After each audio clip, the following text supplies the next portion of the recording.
caution for the first time tonight. While we were away on lap 17, the 90, Jason Hedleski, the Stewart Components car, spun over in turn 2, came down the hill and backed into the inside retaining wall. And he's done a fair amount of sheet metal damage to the back of the EMP Stewart Junie Donlevy Taurus. But Jason from Michigan will be able to continue his first ever start here at Winchester. Well, you know, he works for Junie Donlevy. He is his marketing director. Yeah. Let's get a word with the car owner and crew chief for the race leader, Don Radebaugh. That's a pretty good idea, Rick. Let's do that. Andy Petrie, you've obviously got a great race car here tonight. Paul saying anything about the car just yet? Yeah, he's pretty happy with the car so far. This is a tricky racetrack, and the lap cars are really going to be a problem all night long, looks like. I mean, it's not a lot of room to race out there, but seems like the car's good. Paul's real happy, comfortable with it, so we're just looking for some good luck. Everybody's happy down here for now. We hope that will keep up throughout this 200-lap event. Andy Petrie bringing many of his Winston Cup team here, and that's really what Andy's doing this season, fielding these cars for Paul Menard. Yeah, I've seen more of Andy Petrie in the last 6 months than I have in 5 years. Is he going to drive Monday at DuQuoin on the dirt again? You know, I don't know. I didn't ask him. I talked to him I earlier. didn't either. He ran there last year pretty successfully, as I recall, and Monaco Coach is one of his sponsors paying to field that car for Andy on the dirt. They'll have their truck at Richmond later this week as well. So Andy's a pretty busy guy, and it's good to see him here at the racetrack. Paul Menard has led all the way so far. 19 laps going up on the board. Second spot on the restart will be Frank Kimmel. Christy Passmore second in line, but she has gone a lap down to the race leader, being shown 23rd. First car that is one lap down. You've got 22 cars remaining on the lead lap. A lot going on speed these days. One big thing, of course, balloting for the driver of the year. A.J. Foyt, Mario Andretti, Richard Petty, Dale Earnhardt, who will join the list of legends and be named our 2003 Driver of the Year. Now you, along with the distinguished media panel, can help decide which driver in motorsports deserves this prestigious honor. Log on to our website, speedtv.com. Cast your vote for this quarter's nominees: Ryan Newman, J.J. Yaley, Elio Castro-Neves, Matt Kenseth, Scott Pruitt, Larry Dixon from the NHRA, Paul Tracy from CART, and Kevin Harvick from Winston Cup. Speedtv.com. Log on now and vote for Driver of the Quarter. Behind the safety car, first caution of the night. Jason Hedleski getting his baptism here at Winchester, and he's been on pit road. They've straightened out some of the rear sheet metal and gotten him ready to resume. Obviously, didn't bend anything up too severely. Bobby Gerhardt's been on pit road early, and Christy Passmore's crew going to work trying to square up some of the front sheet metal on that Taurus. Well, yeah, I told you, she got it in the wall on the first lap, flat-sided right side of the car. So, you know, if you're one lap down right now and your first car one lap down, it doesn't hurt to make a pit stop. No problem with taking the time to Kevin. So Jarrett has picked up a spot, and caution on the speedway. Trouble on the racetrack up in turn 2. One car has gotten into the wall and done some heavy damage to the back end. I believe that's the 06. Jim Walker from Holtville, Alabama, making, I believe, his first ARCA Remax Series start. And there is a Winchester stripe and more. And Paul Menard is headed to pit road in the 33 car. Look at right front He's corner, got heavy right front damage. I'll bet you he was lapping by the 06 and there was contact. Paul Menard, Andy Petrie sends him back on the racetrack. He says, don't stop yet. He went right by their pit stall. I'm not sure he can get around the racetrack. Our pole sitter and leader, young Paul Menard, heavy contact, I'm assuming, with the 06. And they are going to have to do extensive work on that car. In fact, he's pulling in. Well, they've changed pit stalls. That's what happened. Their pit stall was at the fourth turn end of the racetrack. For the green, they moved down to the far end. So they are down toward pit out. And the Andy Petrie Racing crew going to work on the right front corner. Let's take a look. We do have a view of it for you. Tough break for Paul Menard. Here it is. Menard lapping by. They're 3 wide. Well, it looks good. Watch him down the front straightaway. He's going to go into turn 1 and 2. That's Brad Smith to the inside. No trouble there. We're watching Menard down the back straightaway. He's made a lap cleanly at this point. This will hand the lead to Frank Kimmel for the restart. Let's see if we've got it this time. It's Menard in the 33. On the brakes. Oh, he hit him. Didn't quite miss the 06. Didn't miss it. He got into the 06. That's what tore the rear bumper off. Now, is that lack of Winchester experience? I don't know if it's that or the spotter. You know, hard to say. Really hard to say. 56 is on pit road. The 25 of Billy Venturini on pit road. Quickly downstairs, Don Radebaugh. Well, I've been hanging out in the 33 pits as they worked on Paul Menard's race car. They, of course, changed all 4 tires. No adjustments. They were trying to pull the sheet metal away from the right front. They caught the right front real pretty good in when they hit that lap car. And I've got to believe, chassis-wise, Bill Venturini, that can't be a good thing. No doubt about it. Yeah, I think he's going to have some damage to the chassis in that right front. They've managed to keep him on the racetrack and keep him from going a lap down at this point. But he is going to stop once again. Andy Petrie off the pit box to help the team figure out what they need to do. If I could see, that may just be sheet metal damage. You know, how you can kind of tell is he didn't hit the chassis of that guy. He just hit the bumper, and it tore the front fender off. So it may just be sheet metal. Now the APR crew over the wall trying to straighten things out, check and see if that front end is straight. We'll find out.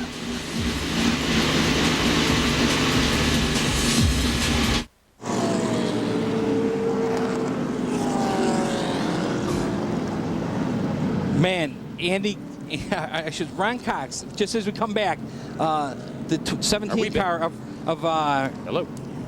A.J. Hendrickson spins in the middle of 1 and 2. Ron Cox T-bones him. I mean, it was really bad. Trouble in turn 2 indeed. Here's another look at it down into the corner. We saw the 17 of A.J. Hendrickson go around. Yeah, got into Mike Buckley, comes around. Plenty of time here. But not enough room. There wasn't enough room for Ron Cox. There was somebody alongside of him. He just couldn't move up quick enough to miss him.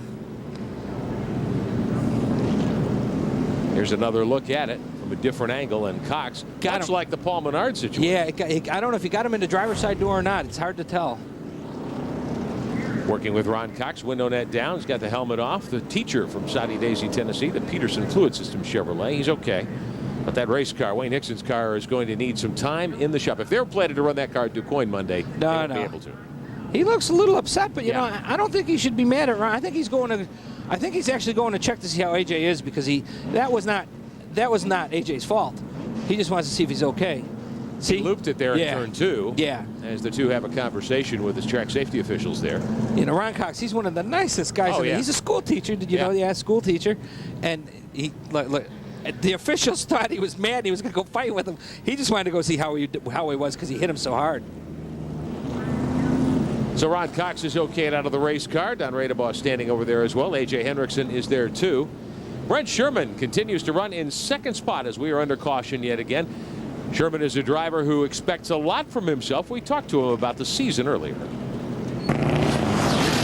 When Brent Sherman isn't having bad luck, he's having pretty good luck. A couple of runner-up finishes this year at Kansas and Berlin. Brent, if you would sort of evaluate your season so far, how do you rate it? We had high hopes. We thought that we were going to be pretty good. We ran partial season last year, and we switched over to Ford this year, and we thought we had some pretty decent equipment and thought we could run up front with Frank and some of the other guys, and it turned out pretty quickly that we were going to be there in the top 5. Unfortunately, the last couple races we've had some trouble, but we're going to press on. I think we're going to be solid in the top 5 the rest of the year. You're fairly new to the tour. Where do you come from? What is your racing background?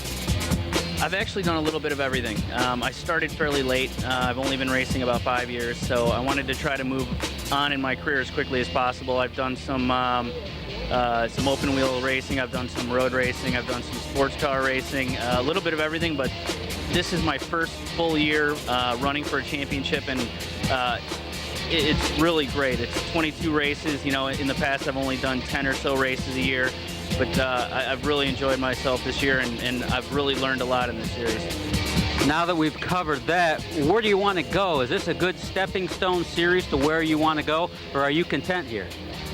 This is I am content here, but I'm going to be using it as a stepping stone. We'd like to keep the Sherman Racing team in the series, and I would like to try to move on maybe into the trucks or the Busch Series, and you know, someday Winston Cup possibly. You know, I'm just looking to try to make a career in auto racing, and it's very difficult to do, but I think using this series as a stepping stone to get there is a great way to do it. A lot of diversity in the tracks, and there's, you know, good competition, and I've had a really good time in this series. Speaking of Brent Sherman, he's from Wakanda, Illinois. That's where he lives right now. That's where my wife's family's from. So really? he lives right by my family. Is AJ all right? Has anyone heard? I think Don Radebaugh's caught up with him, Don. Indeed, I have. AJ, good to see you out of the car. It looked like you took a heck of a shot in the driver's side. You all right? Yeah, I'm all right. We didn't qualify that great. We got stuck in the back. We had a long run set up in it, and we started going to the front and just got caught up with some slower cars. And I turned it around, got a little impatient, stood in the gas pedal, and got T-boned. Indeed, you did. But you're okay. The car, I assume you're out for the night? Yeah, I'm all right. The car's pretty much tore up. We're done. Okay, that's A.J. Hendrickson. By the way, the 33 car, Paul Menard, has made his way back out onto the racetrack. Good to hear from A.J. Hendrickson that he is fine. Ron Cox is okay, too. And Paul Menard should be set for the restart. We'll squeeze in another timeout. Be right back at Winchester. And you've got to admire the job Shelby Howard's doing. Let's go a little further back. Todd Boucher is 6th of the 21 behind Belmont. And Billy Venturini challenging Mark Gibson for 7th. From the back of the pack, he spins in turn 2. Bill Venturini, your night doesn't get any easier. Caution on the speedway. Billy had a great run going. We were talking about how he had come from 34th after having dropped to the back for the start. He'd gotten into the top 10, was challenging for 7th, and he loses. Yeah, and he just went a lap down. So I'm proud of you. You didn't throw your headset or anything. No. I mean, he was driving his heart out. Came all the way from last, all the way up to 7th. We were watching him, hoping to show him to you. Here it is, down into 1, trying to get by Mark Gibson. What happened? Oh, he just got loose getting in. On the gas too quick? Yeah, and well, I don't know, and he didn't hit nothing, so that was good. But then the car stalled here, and he couldn't get it started, so he ends up, you see, just got loose getting in. That is a Winchester racing deal. We've seen a lot of those over the years. Locks the brakes, doesn't hit anything, but now we'll have to start all over again. Yeah, he was quick. I got to say that. He was definitely going to the front. And that is a car, remember, that during practice got into the wall pretty hard. You had to do a lot of things. You had to fix the whole right side of the car, basically, to qualify. Oh, yeah, we had to put a trailing arm, ball joint, upper control arm. It was busy. And then after that, brake troubles, you had to change brake rotors. Yeah, well, we didn't realize we broke the brake rotor when he got into the wall, and then when he went to qualify, the brake rotor was broken. And then when he hit the pedal and the pedal went to the floor, it extended the piston and the master. 65 laps to go at Winchester Speedway. Battle for the lead. Brent Sherman out in front of the 44. Kimmel right behind him in the 46. Tomorrow, AMA bike action. Oh, and the leader spins. AMA Supersport Racing in Virginia tomorrow. Join us for that. Brent Sherman spins and gets tagged over in turn 2. Heavy pressure from Frank Kimmel. Sherman ran out of racetrack, and Jason Hedleski pops him one in the 90 car. I don't think it was a hard hit at all, but Sherman can't get the car restarted. Oh, yeah, he's just waiting for traffic. Rolls the car to the bottom, but now I think he's high-sided it on the change in banking there. And Lee Leslie drops the pen in the clipboard and shakes his head. Sherman with heavy damage to the 44. Thought he just spun, but Hedleski got into it. Take another look. Sherman in the black car, 44, leading in the corner, trying to go around some lap traffic. Yep. Got touched a little. I don't think his car's damaged much at all. Whoa. I got to tell you, the 67 car of Jason Jarrett just missed him. Watch this. Watch as he spins back. Oh, who was that? Yeah, that was Jason Jarrett. I don't think it was Jason Jarrett. Take another look. Mike Buckley and Justin Allgaier are there. Oh, I don't know who it was. Don Rainaball, what's the story? Well, not a very good story from the Brent Sherman pit. There is plenty of damage, not only to the nose of this sort of mattress Ford, but to the left rear of the car as well. They had a hard time jacking up the left side. They now have the left side jacked up, putting on Hoosier tires to the left side. And, of course, now they're beating and banging on this $60,000 race machine in an effort to keep him on the lead lap. They're trying to get him back out, but now he's just stalled the race car. So it's gone from bad to worse here in the Sherman pit. Lee Leslie still shaking his head and now in danger of going a lap down. This is a heartbreaker. You know, this is the first time Brent Sherman has ever, as well as he has run, he finished second at Kansas, second at Berlin. This is the first time he's ever led green flag laps under green flag competition. So they are extremely disappointed down here. Still pulling on fenders, pulling on quarter panels, trying to get him back out. The car is refired. Brent Sherman's away. One lap down, though, to the leaders, and a car that's obviously not square. You can tell the way the car rolls away. Here's a look from Frank Kimmel's view down into the corner. He's behind the leader, Sherman. Oh, and definitely got into a lapped car right there and then spun. Mike Buckley and Randy Van Zandt in the 7 were racing for position, and Buckley got a little out of shape and just forced Sherman up to the wall, and that caused the leader to be taken out for the second time tonight here at Winchester Speedway. We'll be back. 7 is 7th. Caution is about to wave for Justin Allgaier, who spun around the front straightaway in the 86. Allgaier, who had a very good finish earlier this year, he has gotten into the wall a ton coming off of turn 4. Hoosier Tire Midwest Chevrolet. A little bit of exhaust fire there, a little raw fuel dumping on the headers. He's hurt that car, let me tell you. The whole right side's flat sided, right rear is flat. Gets it refired, but he will have to definitely come to pit road. 17 years old, very, very quick. Another young gun to watch here in the ARCA Remax Series. Out of turn 4, keep your eye peeled for that red race car. He just lost it himself. Sure did. Backed it into the wall on the front stretch and will limp around to the attention of his crew. Wow. Tire's making enough noise you can hear it all the way up here. Oh yeah, it'll tear that quarter panel off the car along with the window and everything.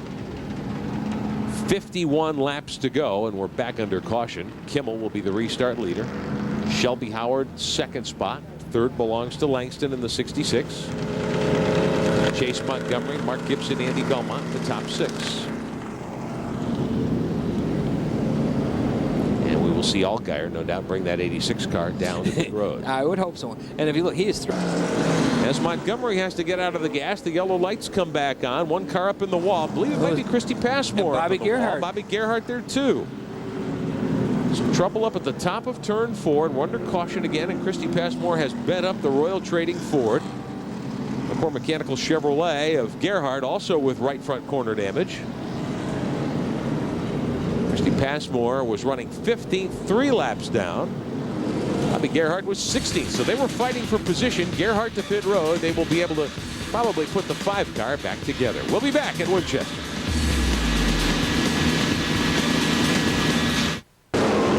Caution on the speedway. More trouble up in turn 4. Justin Allgaier again? Yes, it is. It's like actually, it's coming off of turn 2. Yep, fixed him, got him up on the racetrack in turn 2. He's into the wall. Hoosier Tire Pontiac got in the wall coming off 4, and that would be at the exit of 2. So 24 to go, back under caution. Plenty of action as always. Now I think he's knocked all 4 corners off square in that car. One more look at it as they come off 2. He just got sideways again.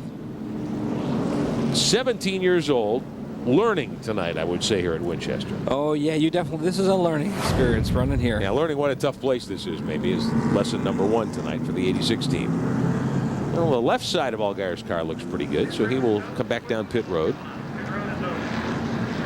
And Frank Kimmel gets the opportunity to cool his tires again as the race leader. Kimmel has put, we talked about Mark Gibson, we've talked about Shelby Howard. We haven't said much about Kimmel tonight. He has led after qualifying 4th. Kind of a quiet night, really, for Frank Kimmel. Okay, I'm looking at Shelby Howard's crew, the 64 crew guys. I think he's coming back down pit road. Could be. All yeah, for 4. And Andy Belmont closed up real. Oh, Sherman loses it indeed. Loops the car, keeps it pointed mostly in the right direction. Will stay green with 13 laps to go. Now he stops down on the apron at 2. I don't think they can allow us to stay green. Yellow does wave. So Sherman brings out a caution, then refires the 44. Almost looked as though he's learned the old short track trick. Wait for the yellow light, then go. Stop. Wait. Let him through the yellow and then go. Sherman, just as you said, Bill, it got looser and looser and looser, and just had to get out from under him. You did. Spoken like a 2-time ARCA Remax Series champion. Yeah. Well, thank you. Shelby Howard will have to climb on the brakes and wait behind the 1 of Andy Belmont. The big battle, though, is for 2nd spot between Langston and Chase Montgomery.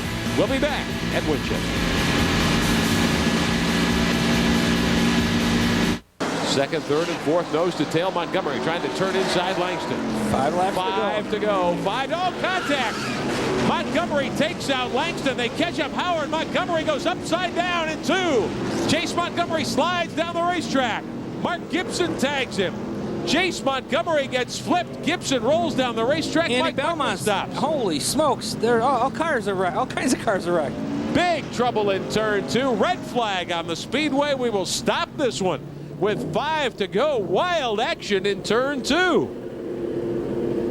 Let's take a look over in turn 2 and see what happened. Chase Montgomery was pressuring Langston. They made contact. Langston went around. Shelby Howard, huge damage to the 64 car here on the front straightaway. The rookie Langston in his 5th career start was running 2nd. He got clipped hard going into the corner and gets turned around, and Chase Montgomery goes upside down. Here is another look. Oh, Montgomery got into Langston. Pinched Langston into the wall. Howard got into it, and Montgomery gets turned over. Mark Gibson got involved in. I don't see where Andy Belmont got involved in, but and then Mark got hit again by the 27 car. Heavy damage, big problems up in turn 2. Late in the going with 5 to go at Winchester. Here's a look from a different angle. And Montgomery just got into the right rear quarter panel of the 66 car and turned him around, and then Montgomery upside down. Gibson was just along for the ride. Todd Bowser just sneaking by. Jason Jarrett just snuck by. Billy Venturini right between Gibson and Chase Montgomery. So the safety crews quickly over to Chase Montgomery's car. Now, it did not appear to be that severe a flip. It was a gentle roll. It was a gentle roll. I'm sure that he didn't get hurt with the flip, because it was. You saw it. He actually crashed first. There's Chase Montgomery waving to the fans. EMTs quickly there. We heard from Chase at the top of the broadcast. We said about what a mean old place was. How about it? Rough and tough.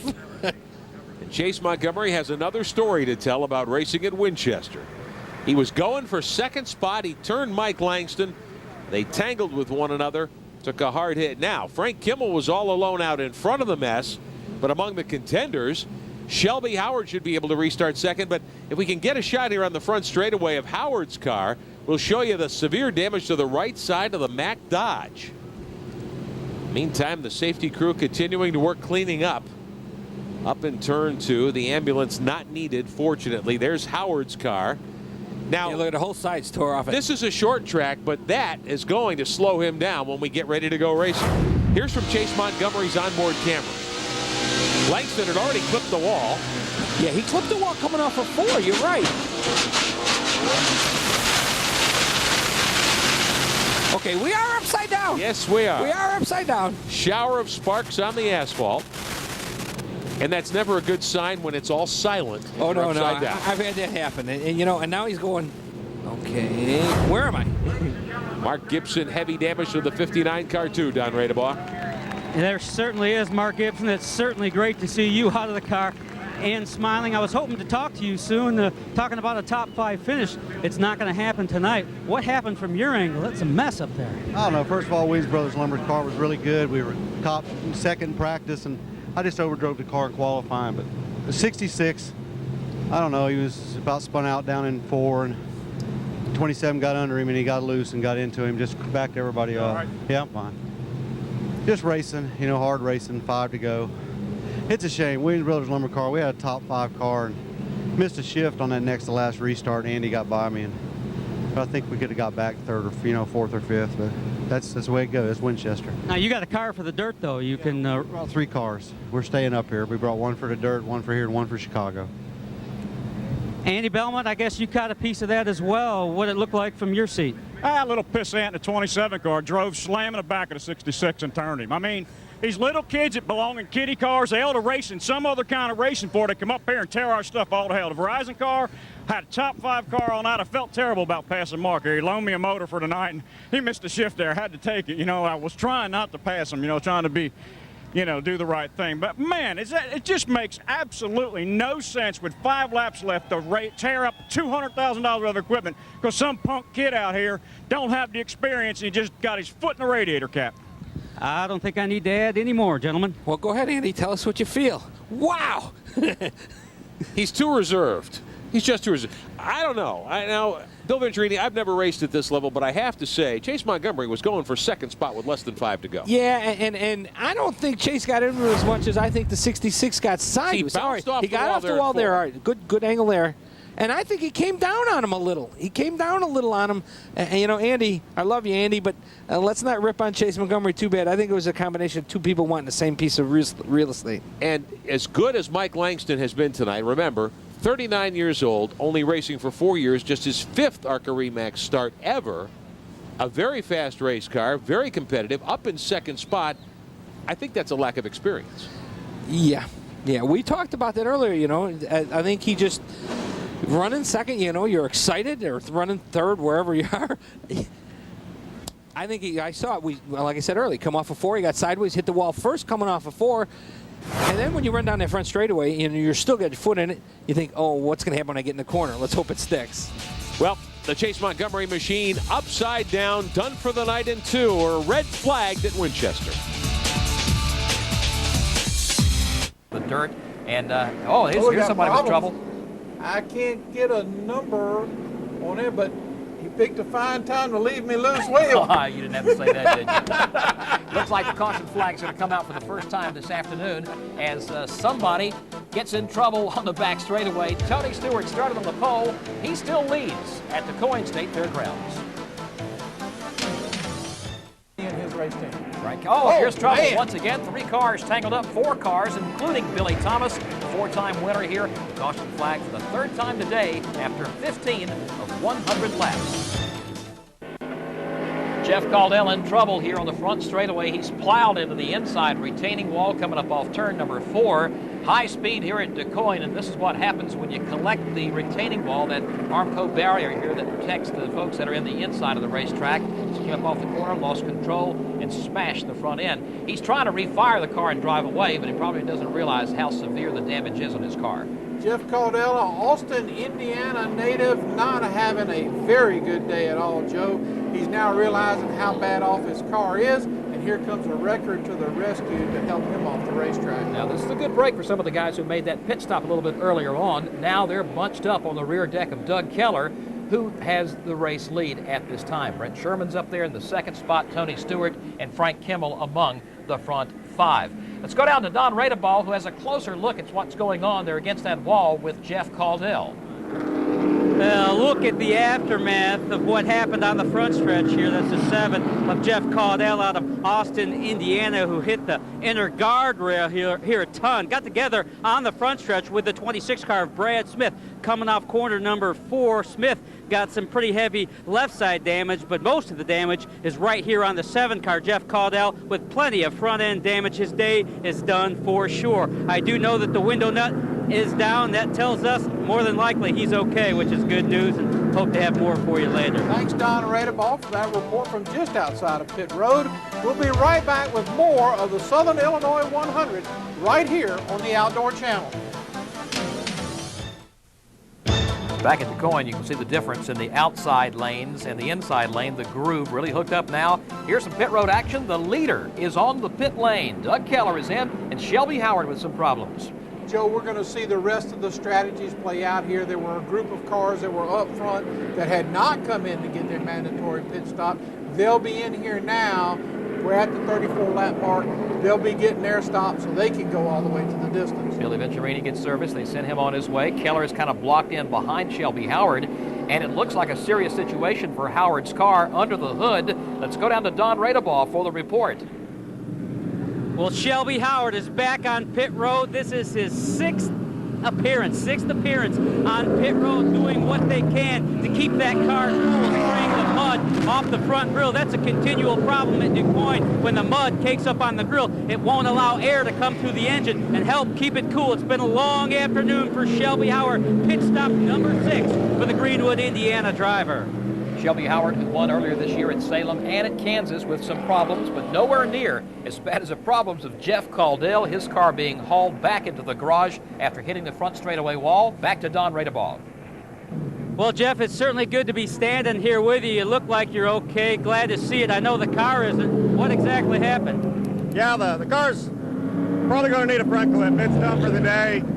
Tim's Body Shop Chevrolet was really running pretty good. It's taking our time coming up through the field, just picking them off. Turned down underneath the white car they're coming off for, and he got loose, turned down into me, and the rest is history. But you're okay? I'm fine, I'm fine. All right, that's great news. That's Jeff Caudell out of Austin, Indiana. Well, hurt feelings, and certainly today's event. Here's trouble up at the corner. The 39 car hits the wall. Chris Anthony, he's had problems earlier today, but looks like this might be his last problem here today at the Coin. And that was very interesting because he was up there racing with the leaders. He was a lap down car that was up front, and he's now ended his day up against the wall. Winning that's down, looks like he's okay, which is a good sign, but his day's over with, Joe. Caution flag comes out for the 5th time here this afternoon as Chris Anthony gets in trouble, hitting the outside retaining wall. He's a graduate of the Buck Baker Driving School, ran at Berlin Raceway in Michigan, karts and late models. Started today's race at the 23rd position, but he'll end up near the end of the list here with a good bit of damage on his Chevrolet. Well, the right side of that car is very dented in here on the right rear. It's messed up the rear bumper cover, the rear spoiler, and it looks like they've got problems with the front of the machine. They're trying to get the hood up so they can get a wrecker on it, and I think it's so bent up they can't even get the hood up on it. Probably so. It's kind of pinned up against the wall there, and luckily Chris is okay. You see him climbing out of the car, talking to safety officials here. Down to the inside of the racetrack, can't quite pull alongside, might get a break this time. Coming up off the corner, Cooksey went wide. Oh, Gibson goes right into the wall. He'll crash. Coming up off the corner and into the wall, Gibson was going for the 4th position, trying to get by Joe Cooksey. Got a little bit shaken coming up off the corner and tried to gather the car back in. You'll see sometimes they'll turn it too hard the other way to correct, and you get in this dirt, especially when you get into the loose stuff, and it just takes the car no matter which way you turn it. And Gibson is into the wall. The caution flag is out yet again. That's too bad. Mark Gibson having a good run today. We talked about him earlier in the show. He and his crew have basically left Winder, Georgia, coming up here to run all 3 of these races without going back home. They've got just their volunteer crew. Dennis Pulte is his crew chief. And that's a tough day for Mark Gibson and the Williams brothers, Monte Carlo. They might get back in this thing. The car doesn't look that bad. So Mark tries to continue on the way. We get some debris taken off the racetrack. His brother is crew chief. Tony Gibson is crew chief for Steve Park in the NASCAR Winston Cup Series. Actually on the Pennzoil team, which Steve is out of now. They've changed positions so often. Right now, John Andretti is driving that car. But Tony Gibson, certainly a big part of the scene in the NASCAR Winston Cup Series. And Mark Gibson, been here for a long time in the ARCA Remax Series. Joe, when we first started covering this series, Tony Gibson was the car chief on Jeff Gordon's 20 for trying to track him down. You can see Billy Eversole and his footprints, and there's Jason Jarrett. We haven't talked about Jason very much. Terry English slips in the corner. The car started second this afternoon out of Benton, Kentucky. Spins. Kimmel barely gets by Venturini. Everybody else peeling to the outside to make the move by Terry English's car. Don't you know that's a scary moment when you look out your window and here comes the whole field bearing down on you? Terry English sits crossways in the middle of the racetrack, and again the caution flag is going to be displayed as we get ready to see the replay of exactly what happened to Terry English in his Mertco machine. He fires it up. Looks like he'll be able to continue here, but the caution flag does come out, and here's what happened. Replay just took it in too hot, Joe. Took it in too hot, and the car got around on him, and like it's one of those things where a little gas might be able to make it around through there. If Frank Kimmel barely gets through this, well, here we go on the in car. Wow, woo, man. Yeah, that will smart. So Kimmel avoids another piece of trouble here, although he's had a good bit of other problems throughout the course of this day. We've completed 83 of 100 laps. Tony Stewart continues to lead at the Coin on the Outdoor Channel. 2 having problems today, overheating a number of times. And here's Doug Keller in the wall. Man, and what a shame. These guys have had a good day, led a bunch of laps early. They've been struggling to find a handle on this machine. And I also got the feeling, Joe, he's pressing a little extra hard here as we're starting to wind down these laps. And it looked like that time may have cost him. Out of St. Joseph, Missouri, Doug Keller works his way, and he's shredded that right rear tire. Matter of fact, it's all gone. He's on the rim, rolling it back in, and you can see where that tire has just beat the living daylights out of that right rear fender. The back end all chopped up. This car is torn all to pieces from all his on-track excursions today, trying to make it back around the track, back into pit road, where they can put that tire on and hopefully get him back out for a decent finish. Joe, if we were on asphalt, he would be destroying that race car right now. The rim would have already been eaten up. He would be down on the frame, and it would just be being sandpapered away by the asphalt. But since we're on the dirt, he's able to keep going. He's destroying the dirt. He's got a nice rooster tail going. You can plow a field with that thing. And, you know, what did Bob Shack tell us earlier? It's only good for growing taters. And I think is what Bob told us earlier in the broadcast. But he's had a great day, and maybe they'll get a tire back on here, and he can go compete and try to race for the win here in the closing lap. Certainly not giving up. Doug Keller, knowing that he's got a serious problem on the right rear, he rolls into a stop in front of his crew. They come out. Okay, we got to get this jack up on here, jack the car up, and try to get that tire put on, even though there's just a few laps left in the running of today's race.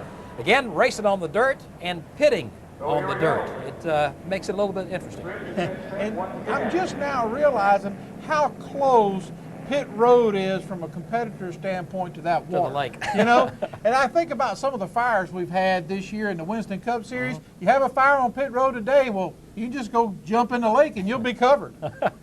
They get that tire put back on Doug Keller's car, and of course the crew checking around to see what other damage has taken place on the right rear. Hopefully they can send him back out there and get him on his way for a decent finish in today's race. Meanwhile, the field circulates under the caution flag, and counting off those laps, we're getting closer and closer to the finish. And again, the concern about weather, a big one, as it has been all weekend long here at DuQuoin throughout this holiday weekend. We'll make it for the finish of the race.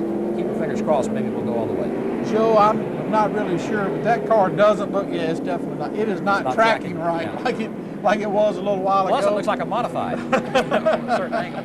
They've moved the body over a pretty good bit. He's got a real significant tire. Sheet metal is what they took away from that car, and that was obviously some of the air box in the front. Oh, Billy Thomas hit the inside retaining wall. Mark Gibson gets around. Billy Ebersole gets around. Hey.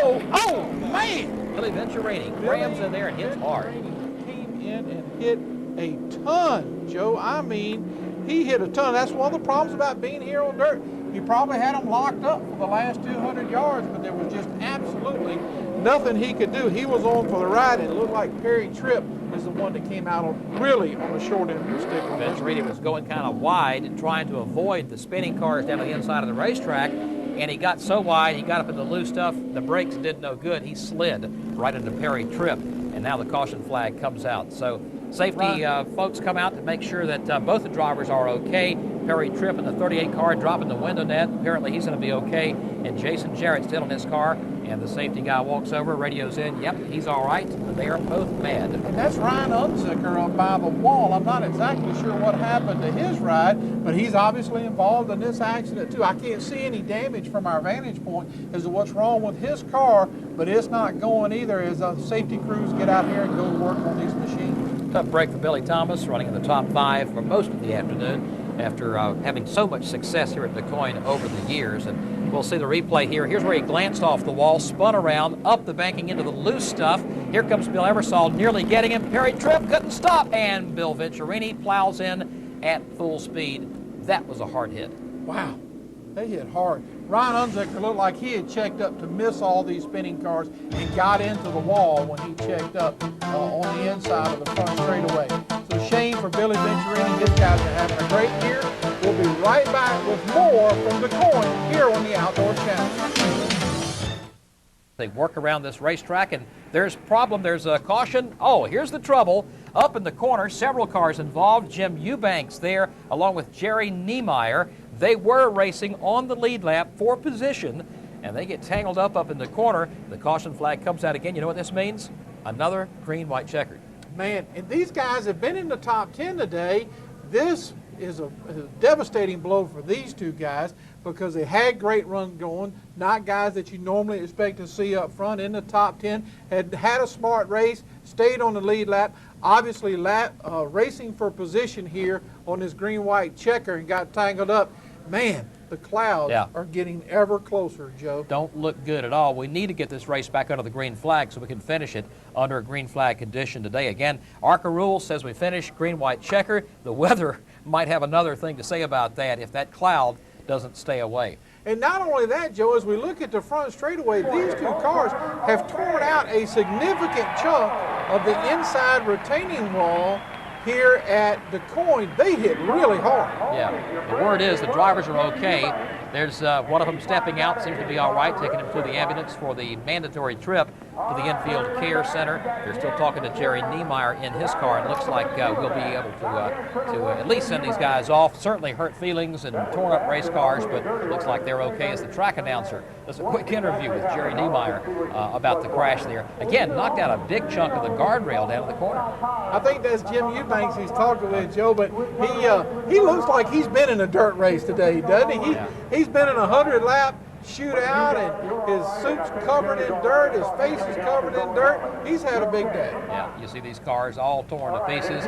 Again, one moment they're in the top 10, or at least on the lead lap, with a chance to finish well here today. The next minute, they're in deep trouble down in the corner as they plow down the guardrail, and those cars are ripped to pieces. The caution flag is out. It'll be a green-white checker when we come back for the conclusion of today's race. Christy Passmore gives up 4 positions. She's back to 8th now, in trouble. Payne gets dumped into the inside wall. That's Brad Payne.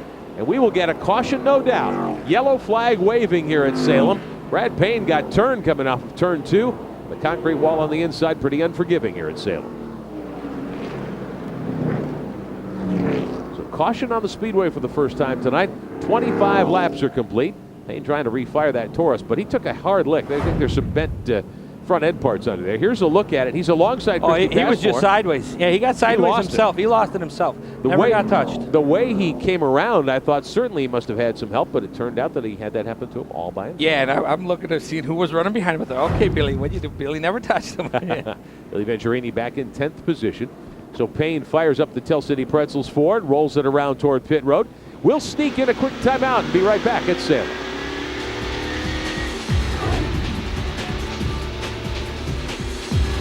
Out the caution, back to Don Radebaugh. Let's do that, Rick Benjamin. Brad Payne, you're out way too early. What happened? You had a good race car.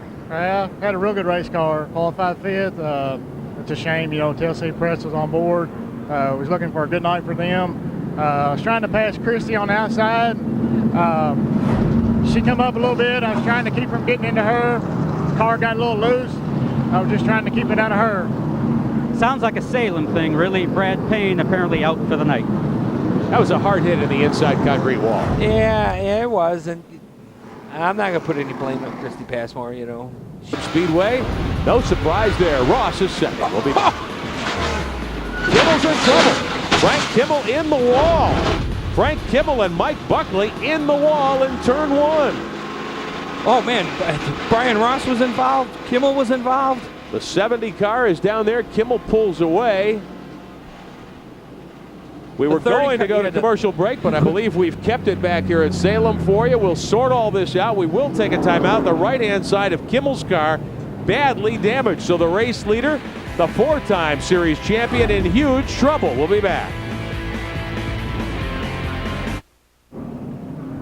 Back live on Speed. Huge turn of events just moments ago. Racing down into turn 1, race leader Frank Kimmel got caught up with Mike Buckley and went hard into the outside wall.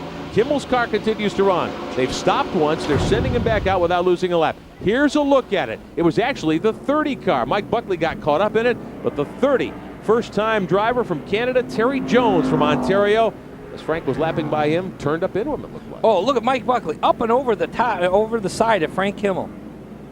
And Kimmel managed to get the car, keep it running. Here's Kimmel to the inside. Another look, and the 30 car just turned down in front of him. You can see it clearly there. Yeah. Terry Jones just cut down on Kimmel.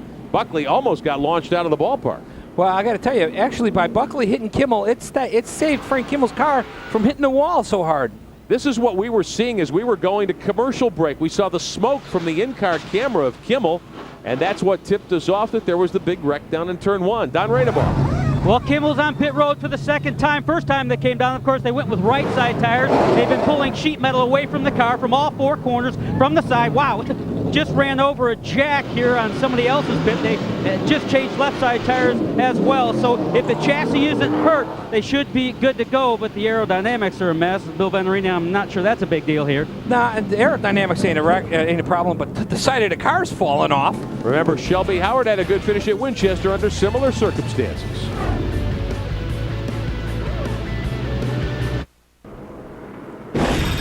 Tomorrow morning here on Speed, join us for the coverage, 7:30 a.m. Eastern Time, coverage of the Italian Grand Prix. Very tight race for the World Driving Championship. A couple of weeks to go until the U.S. Grand Prix. Mark Gino takes over for Ralph Schumacher tomorrow in the BMW. Don Rainaball, the 46 car was in one more time. Did they have that car ready to go? Actually, Rick Benjamin, 2 more times. They were putting tape on it and beating and banging and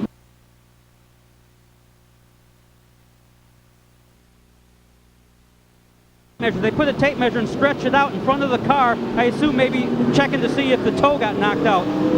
Bill, what exactly were they doing? That's exactly what they were doing, Don. Good call. I watched them. They came out with, there's plates. You put a plate on each side of the tire, and then you run a tape measure across the front of it and the back of it. Your difference is your toe. So Frank Kimmel is back up on the racetrack, still waiting for the restart, still cleaning up the racetrack. 63 laps are on the board. We'll be back in a moment. To stop, 78 to go tonight here at Seattle. And then goes away. He loses the left front tire. He's going to have trouble keeping that car off the wall. Yeah, Mark Gibson's definitely got to come down pit road here. He's got a flat tire. Didn't get to go down pit road that time. He will have to stay on the racetrack. Drops down off the pace. We stay green. Boggs at the 38 going by, and you can see the left front with no air left. Tough break for Mark Gibson out of Winder, Georgia. Solidly in the top 5 and had that problem. You could see the car's handling just go away a couple of moments ago. And he will bring the Williams Brothers lumber machine down pit road. Leader continues to be Shelby Howard, going for 2 straight here at Salem after winning in the spring. And caution. Oh, wreck. Trouble in turn 4. Big wreck. Is that Andy Belmont? Yes, it is Andy Belmont. And Brent Sherman. Brent Sherman involved as well up at turn 4. Caution again on lap 125. So Sherman and Belmont, who are running 4th and 5th, tangle. I'm not sure Sherman got in the wall. We'll see. Belmont back running with no smoke showing. But there was a huge cloud of smoke in turn 4, and the caution is waved once again. More of the ARCA Remax Series after this.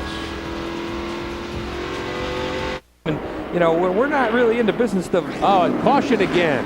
Trouble again on the speedway. Brent Sherman. Brent Sherman, who was just involved in that incident with Andy Belmont, he has wrecked hard over in turn 2. So with 64 laps remaining tonight, yet another caution. Well, I got to tell you, I'm sitting here and I'm watching all of this. The points battle is definitely changing. Billy Venturini's down 20 laps. Brent Sherman wrecks. Mark Gibson's down a lap right now. It looks like Jason Jarrett and Kimmel are the only 2 that are going to come out smelling good. With the 3 races remaining in the season, things could change dramatically. We'll be back at Salem. Down in turn 1 and 2. Kimmel's underneath them right now. Side by side, 3 wide for the lead. Frank bounces off 2 cars. No! Shelby Howard turns Kimmel into the wall. That was not his fault. Oh, man. Frank Kimmel tried to barge through the middle there. It did not have enough room. Howard got into him, couldn't help it. And the 46 car into the wall for the second time tonight. And that should do it. Although Kimmel is able to restart the car, he's broken the radiator, I know. He fires the car up, but steam is pouring out of the hood of the Advance Auto Parts Ford. What a night for the 46 team. Man. Unbelievable. Frank Kimmel saw his opening, went for the gap down the middle. It wasn't there. And he gets turned into the wall. Shelby Howard hit him, but I do not believe it was Howard's fault at all. We'll be back and show you the replays after this quick timeout.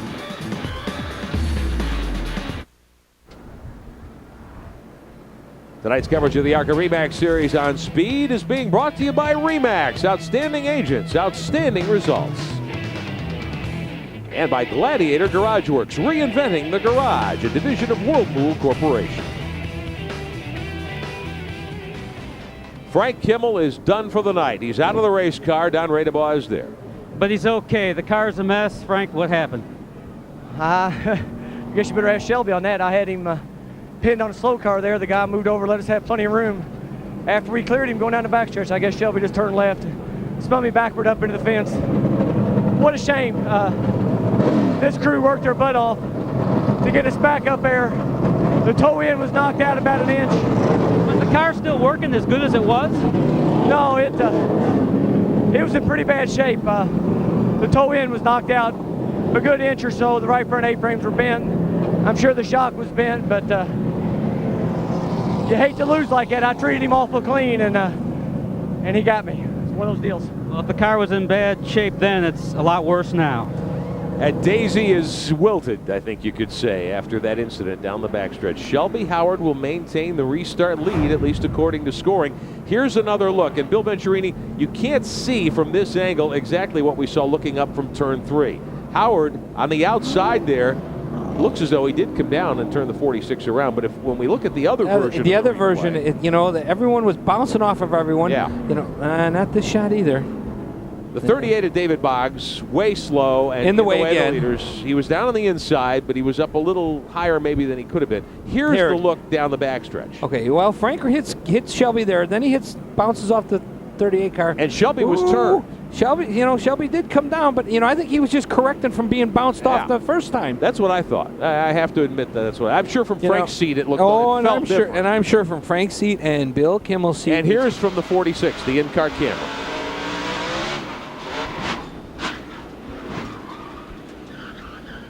You get a sense of the impact into the wall. The car was lifted off the ground. Here's one more look. All right, Frank hits Shelby. Shelby's sideways now. Gets it straight. Then he bounced off the 38. And there's the impact. They were still. Boy. I think Howard was out of shape. It was still out of shape from bouncing off of him, right. Yeah. He was still trying to correct the car, but you're not going to convince Frank Kimmel of that. And if I was Bill Kimmel, you couldn't convince me of that either. Well, they were all going for the same piece spot, of real estate, and it's very small back there. Very small, very fast, and 3 cars were actually sliding at the same time. And the other car that was, I hate to say in the way because he led earlier, but Randy Van Zant was right there too, and not up to the pace of the leaders. And when you try to pass here at Salem, we've talked about it all night, you have to set a guy up. It's very hard to make a quick pass. It's almost impossible to do what Frank was trying to do, was come off the corner, try to go underneath somebody and pass them all in one straightaway. You got to work them at least a half a lap here. Having raced a bit, you've raced a ton and won championships in this series. To come back from what they came back from and think they had a chance to win with 20 to go. Oh, their adrenaline was pumping big time. He thought, this is it. I've got him now. Yeah, and then, and I love Frank Kimmel. I nicknamed him Senator Kimmel because he's so politically correct. And he still was politically correct under that interview. He thought, oh my gosh, we wrecked. We made 5 pit stops or 7 pit stops. I'm in front of my home crowd, and I'm still going to win the race. And I'm sure he thought, oh man, we got it, licked, and then something like this happens. But it's what you'd exactly have expected to happen if you've been with us all night, basically with 7 laps to go. One of them is the 66, the 06 of Thiel. And it looks like Mark Gibson is up there as well. The 6 car in the wall. That is the car of Johnny Leonard from Fort Myers, Florida. The 06 of Jimmy Thiel, who was up in 7th spot. So Thiel in the 06 coughs up a great run too. We'll be back at Salem. Welcome back to Salem Speedway, live tonight on Speed, the ARCA Remax Series. It's the Eddie Gilstrap 200 from Salem, Indiana, with Bill Venturini. I'm Rick Benjamin. Don Radebaugh has worn out 2 pairs of shoes tonight on pit road. Mark Gibson, Jimmy Thiel having some words up there in turn 2. They are the latest wreck victims. Our 9th caution tonight for 44 laps. The veteran from Winder, Georgia, with a win this year at Atlanta Motor Speedway. Won't get to the checkered flag here tonight. You said, I don't think we can go the rest of the way without a caution. You were right. It just doesn't happen here. I mean, you can just tell the way everyone's driving tonight. You can just tell the feeling. Look at this. You're looking at Mark Gibson. Look at this. Look at it. Oh, man. And I feel Mark is such a nice guy. Let's take a look at some of the action we've seen here tonight. This was early. Brad Payne, a couple of laps in tonight, got into the wall in 2. While Frank Kimmel was leading, the 48 car spun right in front of him. He managed to lock up and avoid that. This is the big wreck, the first wreck that involved Kimmel. Terry Jones, a first-timer in the 30. As Kimmel was lapping him, Jones turned right up into his way. Coming to a restart. Todd Bowser didn't realize drivers were checking up. He got into the back of Jason Jarrett, and Jason, great job of driving to avoid getting into the wall. Gibson cut down a tire. He came to pit road and lost a lap. Frank Kimmel moving by the 75. Alex Whitman up in the wall, managed to keep it off the fence. And here's the big wreck that took out Kimmel as he was going for the lead.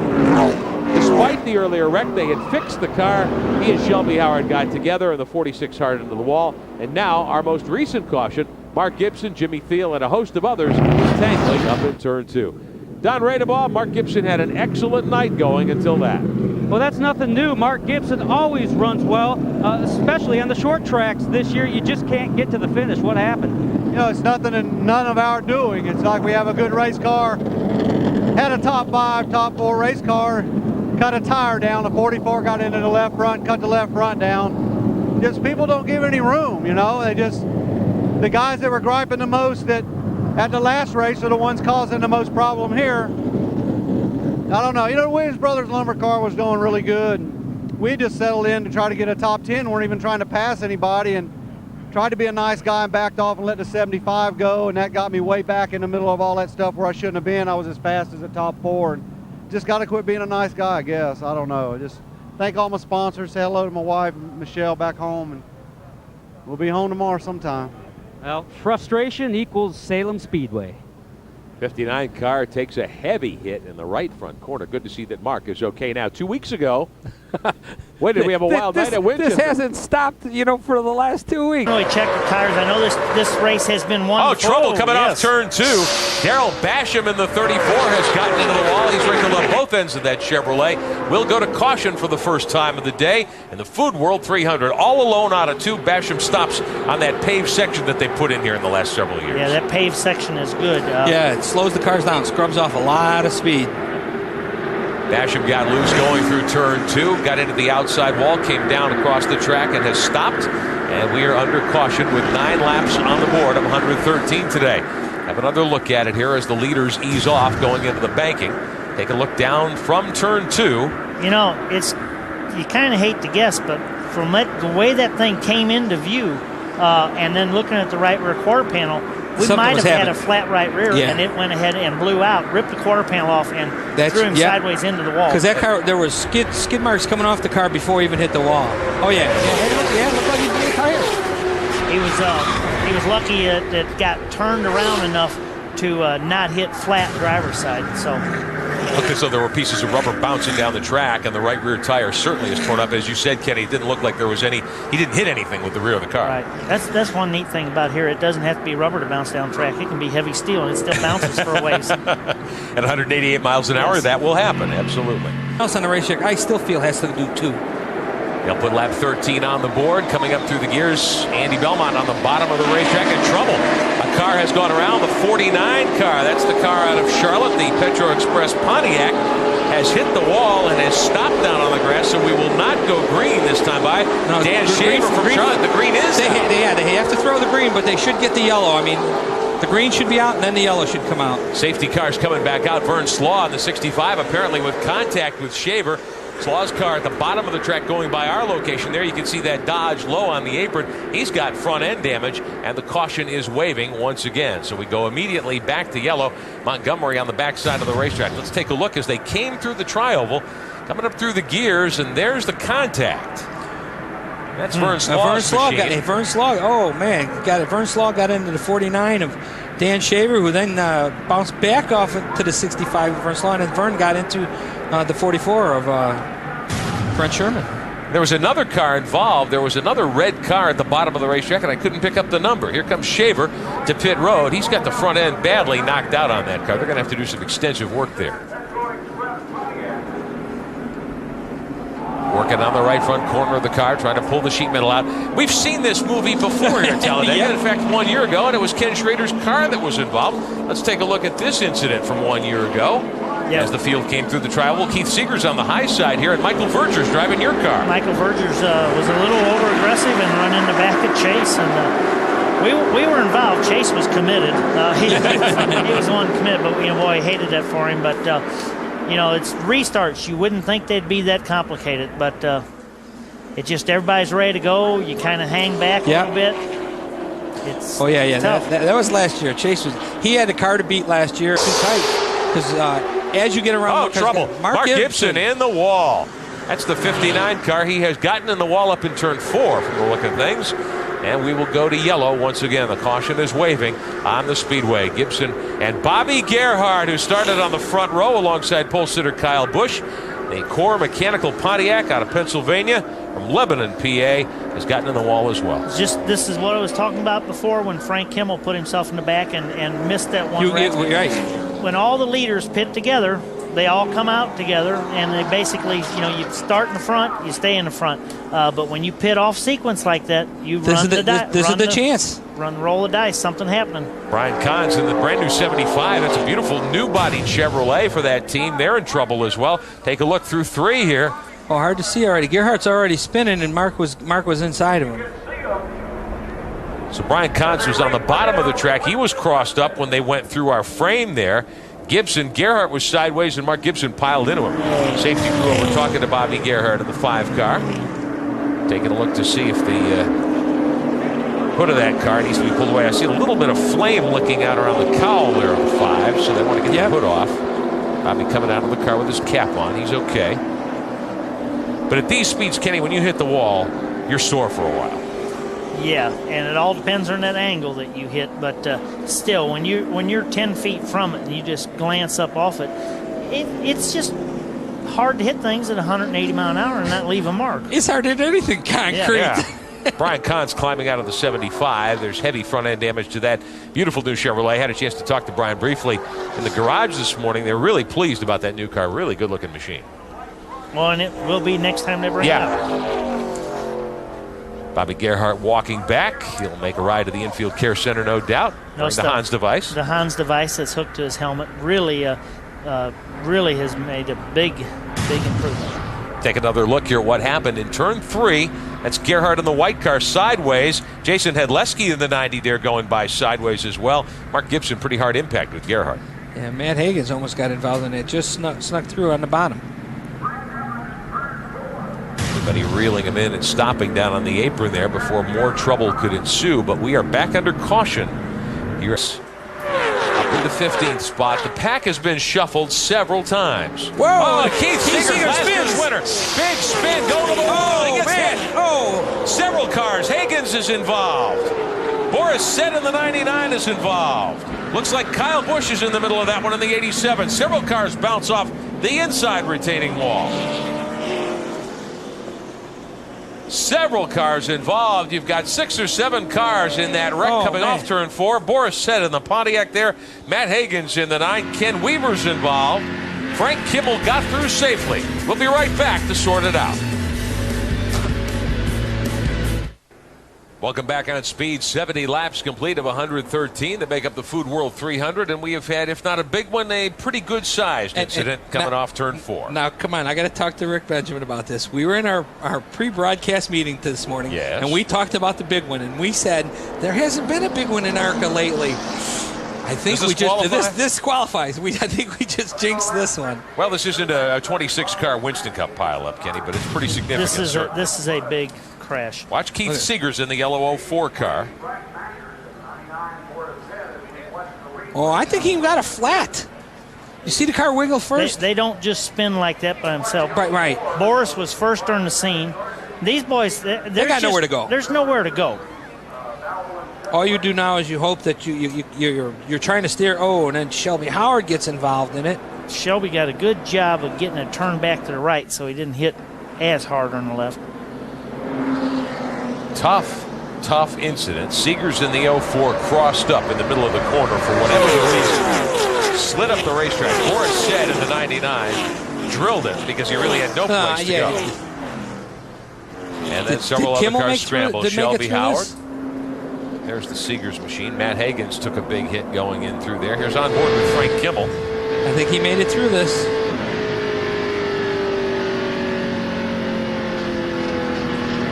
Down to the apron. Good job, Franco.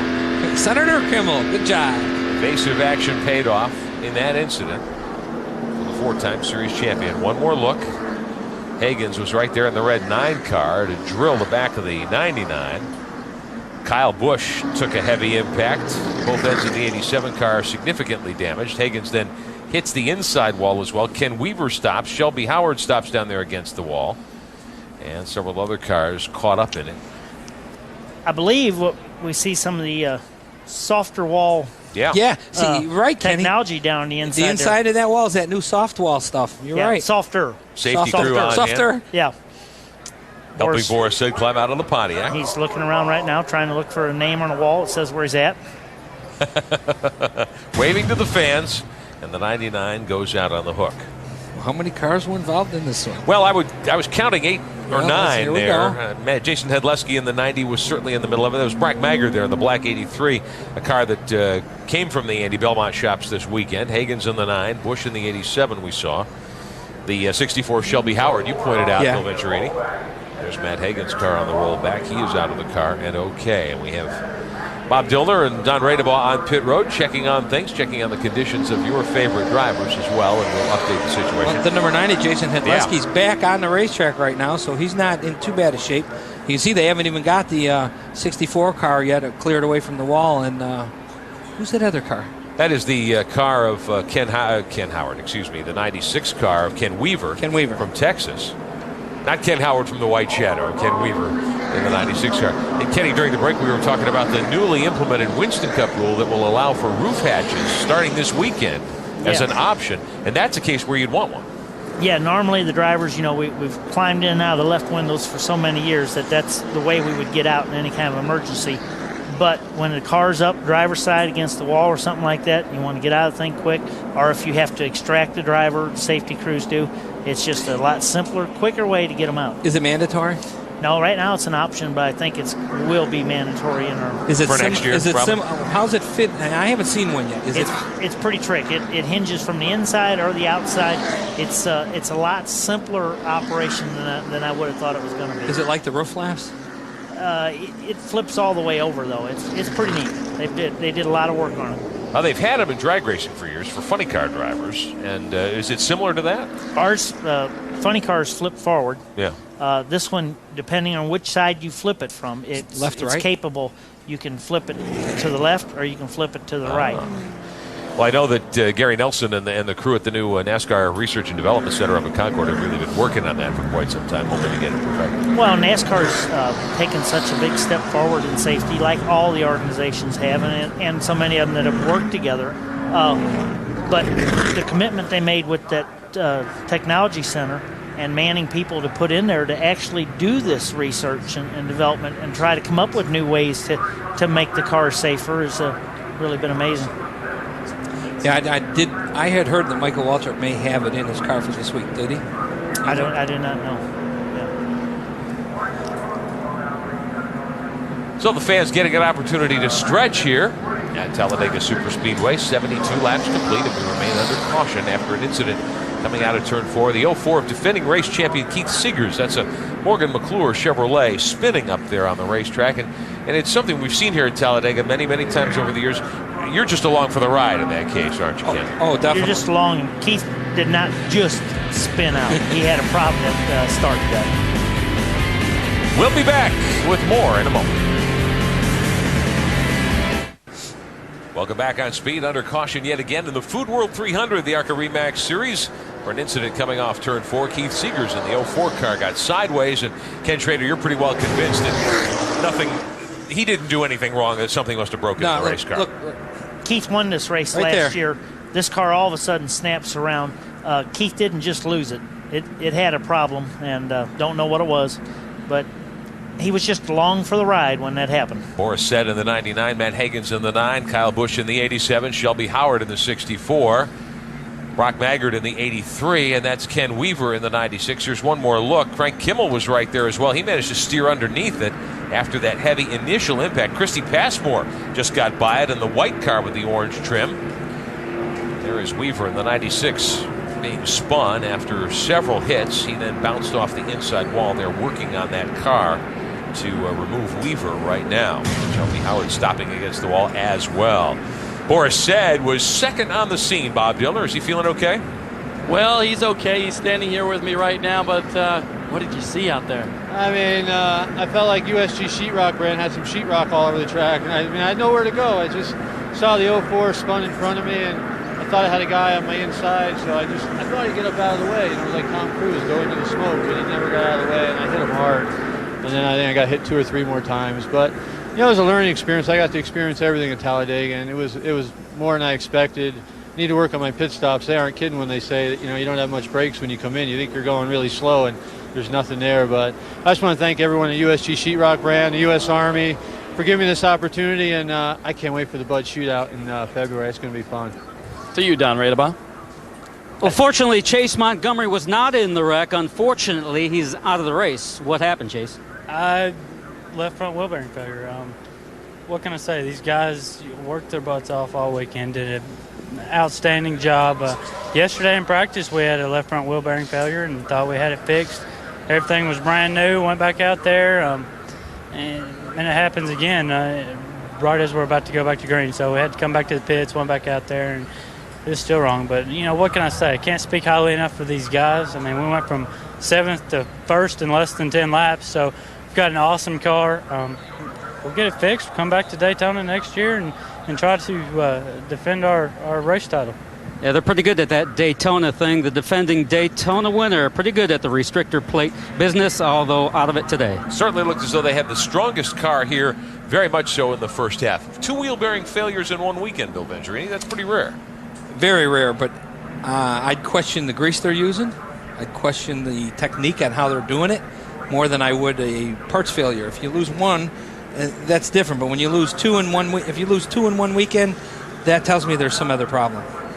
Well, Ken Weaver has been removed from his race car and was waving to the fans. You got as he went back downstairs. So that's certainly good news indeed. Back downstairs to Don Radebaugh. Kyle Busch got caught up in that big mess out there. Happy to see you're okay. What happened from your windshield? Basically, all I seen was the 04 car spinning up the racetrack, and everybody was just piling in from there. But when you're on these big speedways with nowhere to go, no way to stop, you know, you just got to kind of drive through there and pick your way the best you can. And I was about through, and then I got clipped right in the right rear and spun me around into the fence. It felt like to me, but TV will probably show different. Now, on that last restart, we noticed you fell back. I talked to one of your crew members, said you were stuck in 4th gear. Yeah, I tried to downshift for the restart to get in 2nd, and she wouldn't budge, so I just had to putt along in 4th gear until we could get back up to speed. Well, he doesn't have even 4th gear anymore, Kyle Busch. Here, the quicker that he can get through those cars. Oh, trouble. The 77 of Tandy Marlin around over in 2. Oh. Keeps it down on the apron. Doesn't look as though he wrinkled it up, and we will see a caution. Yellow waving, but did you see that car go by that almost hit him? No one getting into the 77, and he kept it down at the bottom of the track, which is not easy to do over there. Yeah, definitely. Usually, well, 1 and 2 isn't so bad because it seems like 1 and 2 is definitely a tighter corner, and if you get loose up there, it almost kind of washes you back down. 3 and 4, you always end up in the fence. Tandy Marlin from Tennessee. Take another look at what happened as he went through 1 and 2. Oh, I think he had one of his good buddies. Little help? Well, what you do is he got right up underneath him, and he took the air off the spoiler, and then he hit him. 2 for the price of 1, Yeah, 2 for the price of 1. Right here. Watch this. Yeah. Whoa! That was Jeff Fultz, by the way, in the that got into him. And Fultz is a former winner here. Yeah. That I think got into him. Might not have. Looks like there's a little tiny mark little there. hickey right there. Little hickey right there. Yep. In the back. All right, I'm gonna figure. I know. I gotta. All right. Wait. Let's see if I can do it. Right there. There's a little black one, and you know what?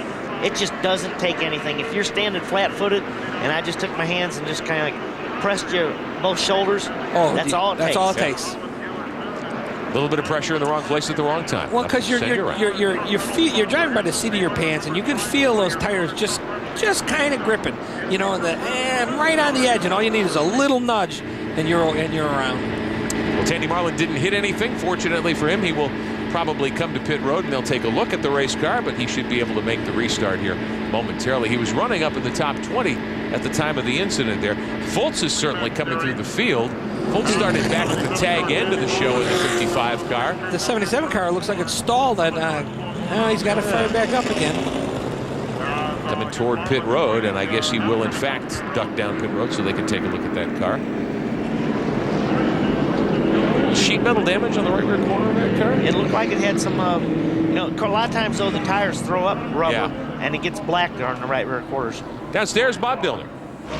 Andy Marlin, as you guys said, is on pit road. The guy's working on the right side of the car right now and trying to pull out a little bit of that damage as well. Right side tires, they go around to the left side as well. It'll be a 4-tire stop and gas, but Tandy Marlin will have to come back down pit road because there is no way on the fuel game that he will be able to make the rest of the show. A little early?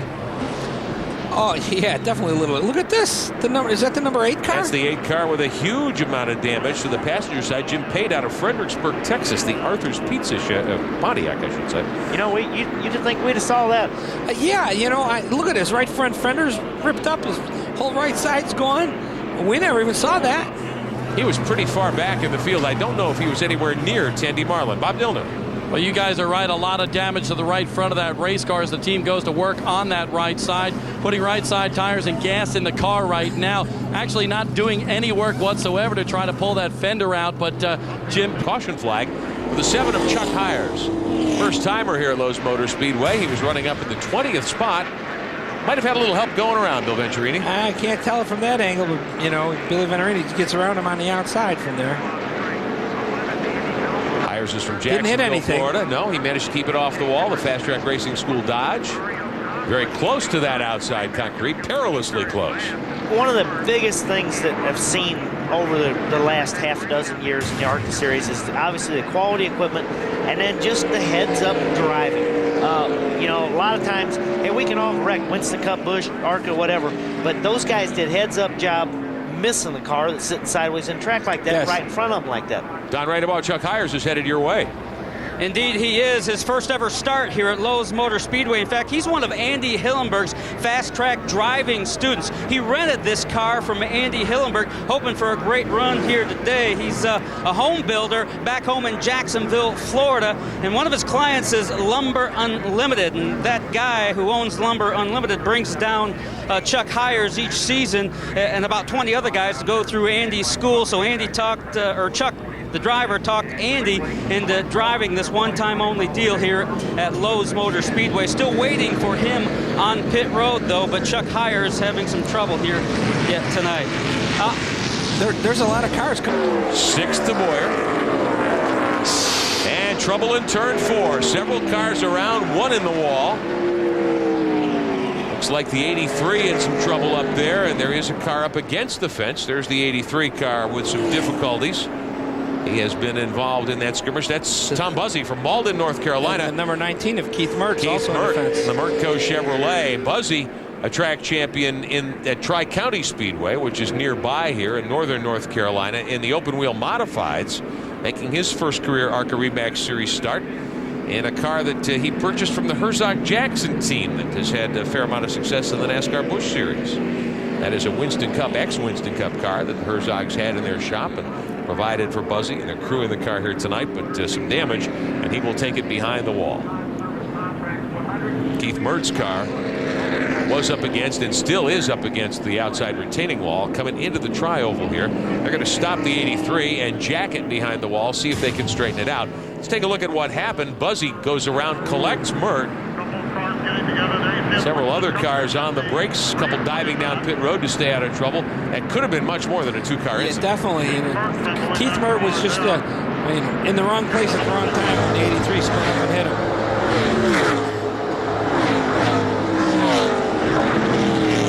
Close call for several of the other teams involved there.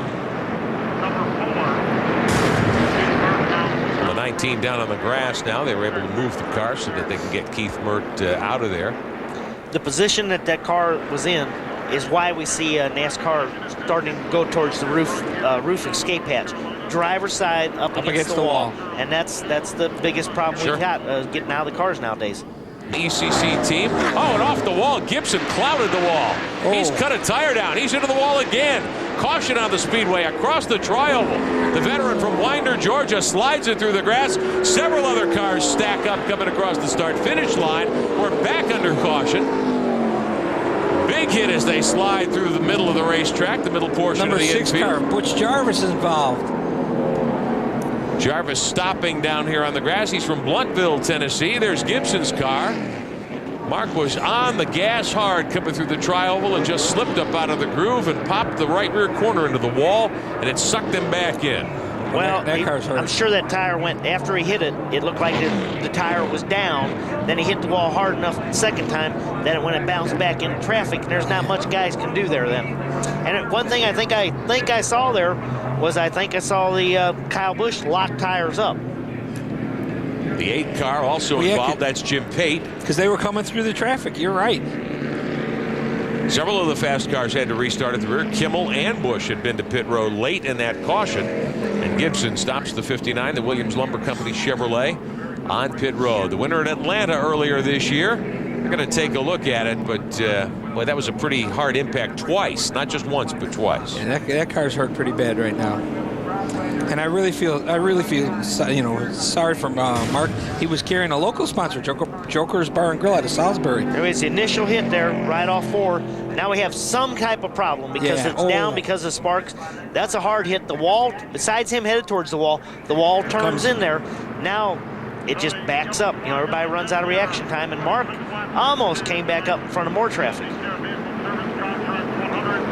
So Gibson in the 59 probably will have to take that car behind the wall. Looks like the 7 car was in some of that as well. The 7 of Chuck Hires. He had spun earlier, and there you get another look at the double impacts for Gibson. And at that speed, you're on the gas very hard through the trial. Oh, you're full throttle. You're coming off the corner. You're accelerating as hard as you can.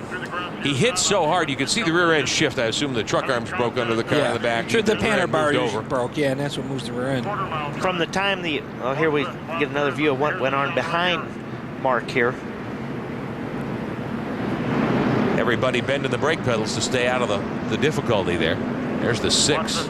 Yeah, the 87 car. You're right, Kenny. We were talking about. He got on the brakes. He smoked him. Kimmel just got through it. That's the bad part about pitting and being in the back of the field on a restart is if there's a wreck, you may get caught up. They're both fortunate they didn't. Rookie Rick Million there in Stan Hoover's Ford, the 80. He found a way through the grass to stay out of trouble. He didn't get involved in anything. He just went through the grass. From that initial hit Mark had up off turn 4 to the second time he hit, that happens so quick. You have actually no time to get slowed down. More than likely it broke the right front brake rotor off when he hit the first time, and there's nothing he could do. One of the worst feelings in motorsports to be turned around watching the field come at you when you have no ability to control your race car. Gibson's okay though. We'll be back.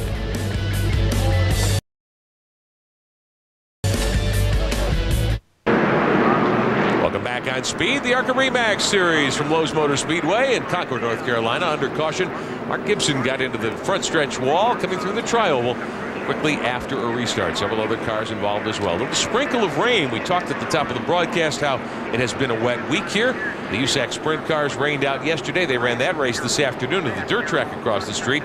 The rain causing a shortage of practice. No qualifying for the ARCA Series cars.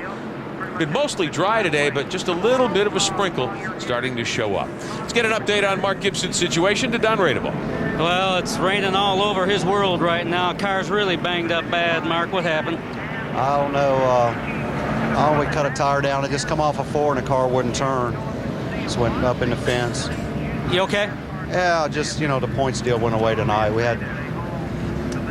were just so close to having a really good points year, and I don't know what's wrong, I don't know. I don't know what to say. Yeah, that's okay. He's third in points, what he's trying to say, and he may not be when this night is over.